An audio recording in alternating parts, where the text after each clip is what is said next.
Hi everyone.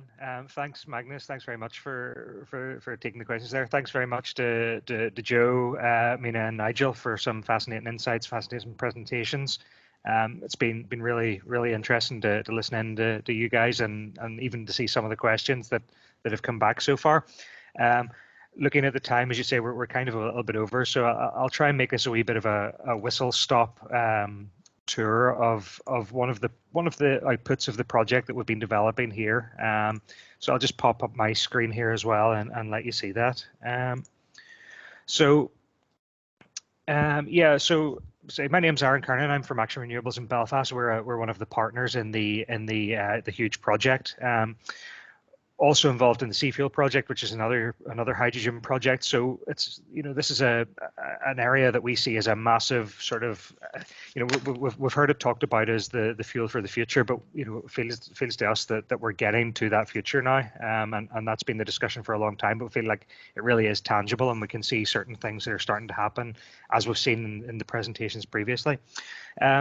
So within the huge project, we're responsible, I think, as Desi alluded to earlier on at the start in the introduction, for the techno-economic assessment tool, or the T tool, as we've abbreviated it. And there's various applications we've included to make up that tool. Included in that are sort of an evaluation of the scale of projects being developed across Europe. So we looked at sort of different sizes, macro, meso, and micro-sized scales. We're looking at the transferability between different regions of different projects. We've developed a cash flow analytics tool that an organization can use to get it gives them an idea, a high-level idea of the understandings of costs involved with developing a hydrogen project, and maybe some ideas on how long it would take for a project to pay them back. We're also in the process of developing a tool to comparing the economic quality of different types of project and different aspects of projects. And then the tool that we're here to talk about today is another one that we've been developing, which is what we're calling our hydrogen hotspot map.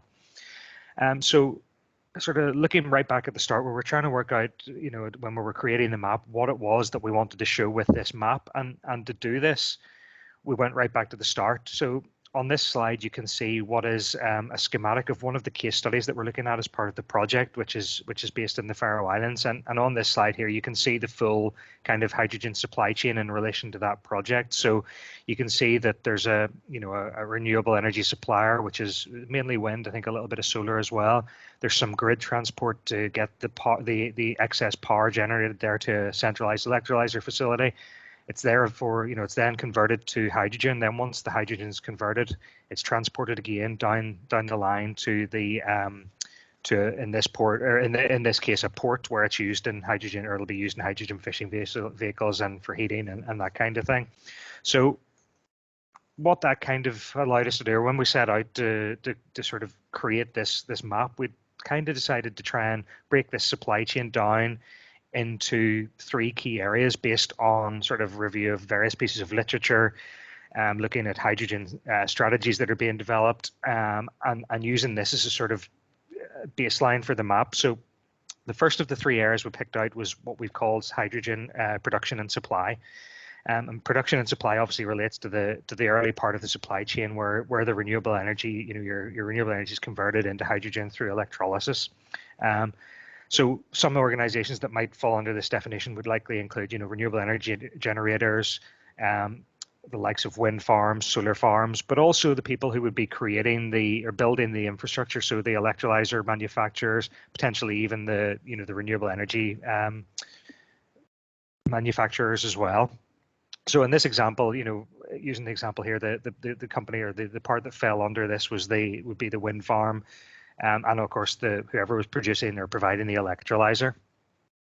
Then moving along the supply chain, the next area that we identified was the transport and storage. So again, this obviously refers to companies or organizations that are involved in the movement of hydrogen from one location to another. So most commonly, that would actually be from where the energy was produced to where it's going to be used. So again, in this example, it would be looking at compressing it and into bottles, putting it into a truck or lorry, and transporting it from where it was produced down to the final place where it's going to be used, the final locations where it's going to be used. But other examples might be a pipeline, companies that are organizing or that arrange pipelines, install pipelines, and things like that. And then the final part of the supply chain that we identified was the utilization. And again, it's hopefully fairly self-explanatory. That's refers to where the hydrogen gas is utilized. So likely would include things like filling stations, grid injection sites, heating grids, or infrastructure along those lines, and the likes of transport operators.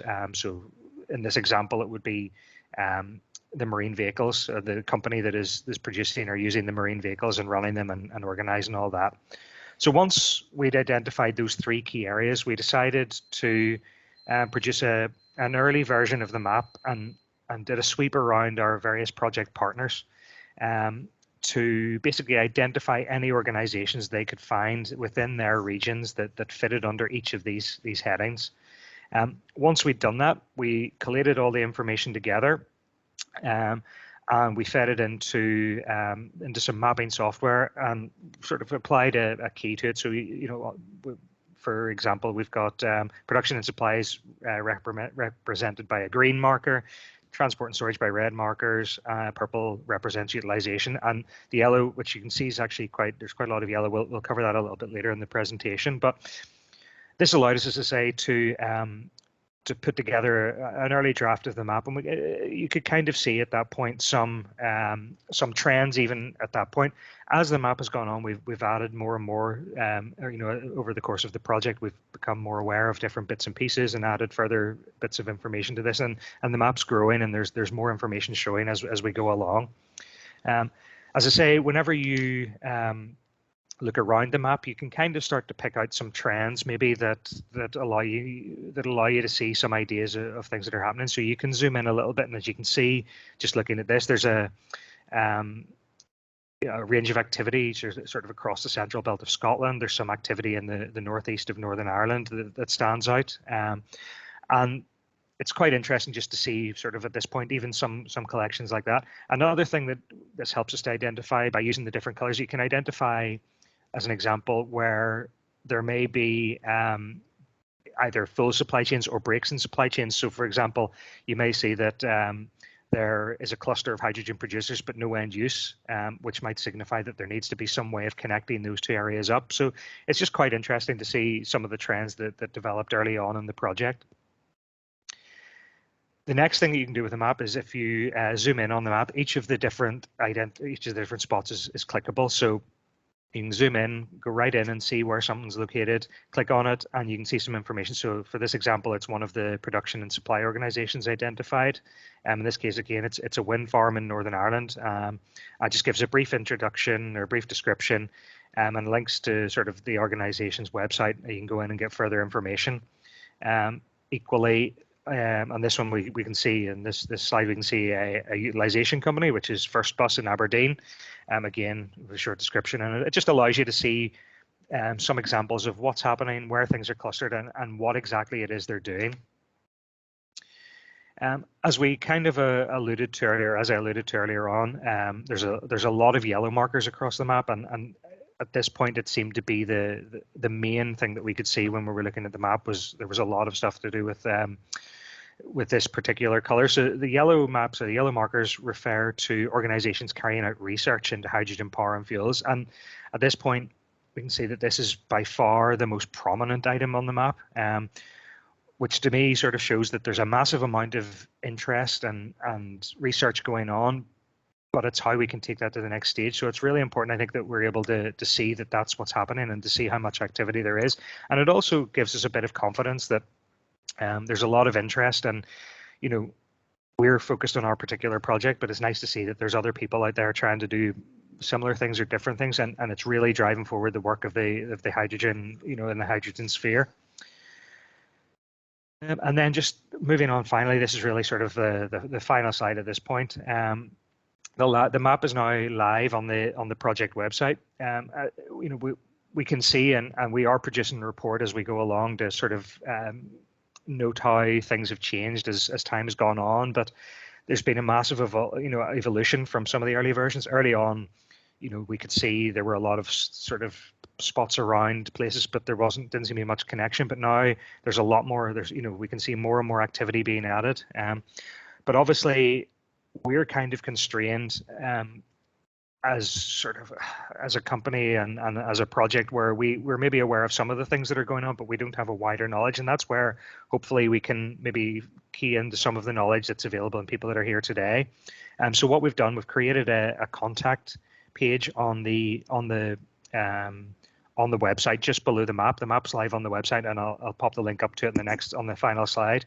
But it just means that any organization that wants to be included on the map can submit their own information, and that would be of great help to us. Obviously, it would help us to see maybe some information and get a bit more of an idea of what's happening. It would help the map be, just evolve a bit further, and again, we can compare that then to maybe what was happening 6 months ago, a year ago, and hopefully show that things are growing and evolution is happening, and there's more and more interest in hydrogen.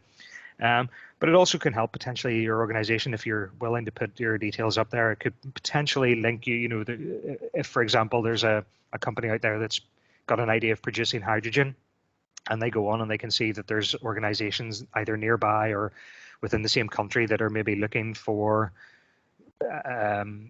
someone to produce hydrogen for them to use. It might be a way to create that relationship. So there's a lot of benefits to this. So we can say it shows us what there is, but it can also be used as a tool to help sort of bring people together. So we think it's a really good tool. It's informative. It'll be more informative the more information we get as we go along, and hopefully maybe some people can help us with that. We'll keep continuing ourselves to update it as we go along. And yeah, it's really interesting, and thanks to everyone for paying attention here today. My name, as I say, I'm Aaron Kernohan. That's my email address, and that's the link on the website here for anyone who wants to pop along and have a look at the map as it is. And as I say, the form's there. And thank you everyone for listening. That's been very interesting, or hopefully been of a bit of interest to people. And I hope that, if there's anyone has any questions or anything along those lines, please feel free to fire them my way. But thank you very much.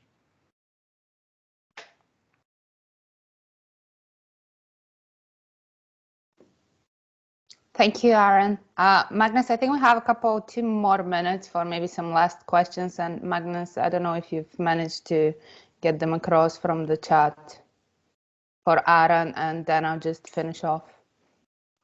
Yeah, I think that's maybe useful to quickly ask that question around the T tool and whether or not it includes environmental factors, Aaron. Yes, I saw that question. Actually, that was from Ben, I think, wasn't it? It was environmental impact. At this particular point, no. The simple answer is no, we haven't included that. It's certainly something I suppose we could look at. And Ben, if you want to grab my email address, and pop me a note across, or even get in touch via I think there's contact form on the website. Feel free, and any suggestions, I'm more than happy to look at and discuss. But it isn't something we have looked at. We haven't looked at environmental impact. We've mainly focused on, I suppose, economics and the sort of the technologies and that kind of thing. So yeah, it's not something we've looked at this point. It's maybe worth saying that as part of the HTT platform in the project, we'll be towards the very latter stages of the project developing some learning resources on the environmental impact of green hydrogen generation that comes out of our institute here, the Environmental Research Institute. So we'll make sure that you're made aware of that when it becomes available. Desi, I'm conscious that the questions were so good that they required a lot of time to answer, and I think we're just about out of time. So I'll maybe pass back to you to say your thanks. Yeah, there is just thank you, Magnus. There is just one last question. Will the map be updated? But I think this was answered in Aaron's presentation. We will update it at the end of the project lifetime for all the regions that are part of the huge project, but we very much welcome all the input from everyone else, and we'll put on everything on there. I just want to share the final slides of my presentation.